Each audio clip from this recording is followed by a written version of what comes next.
Guztioi, buenos días a todos y todas. Y bueno, en primer lugar espero que todos estéis bien, que vuestras familias también, y los que hayáis disfrutado de vacaciones, pues que hayáis podido disfrutar en la medida de lo que se, pueda. Los que queden por delante, pues que las disfrutéis. Guztiako osoko bilkurari hasiera emango diogu, honeko gai zerrendarekin. Lehenengo puntuan aurreko osoko bilkurak eta onartzea alaba legokio, aprobación sin procede del acta de la sesión anterior. Bigarren puntuan diru laguntzen ordaintzea orokorraren aldaketa onartzea, aprobación de modificación ordenanza general de subvenciones. Hirugarren puntua polizia lankidetzarako hitzarmena, convenio de cooperación policial. Laugarren puntua Eusko Jaurlaritzaren legiatia bakarra hitzarmena berritzea, renovación de convenio de ventanilla única Gobierno Vasco. Bosgarren puntua 2019ko kontu orokorra, cuenta general 2019. Seigarren puntua kultura saileko hizkuntza eskakizun administratiboa, perfil lingüístico administrativa del Departamento de Cultura.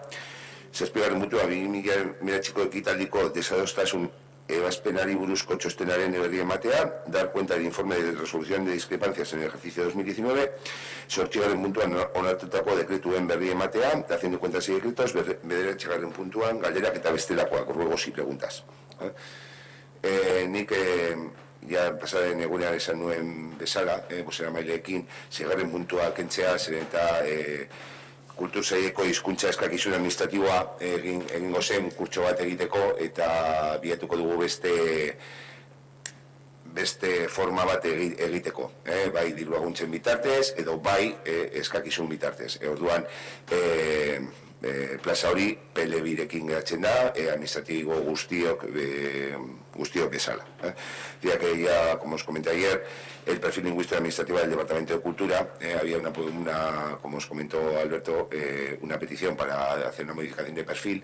Entendemos que no es necesario para conseguir el objetivo que quería la trabajadora que ocupa ese puesto en este momento y que sí podía hipotecar en el futuro cubrir esa plaza. Desde luego que desde el Ayuntamiento vamos a hacer todo lo posible para fomentar que trabajadores y trabajadoras puedan estudiar euskera, bien a través de subvencionando los cursos y dando tiempo para realizarlo. Entonces buscaremos la forma para que pueda. Entonces por ese motivo no hace falta modificar el perfil y por eso pido la retirada del punto.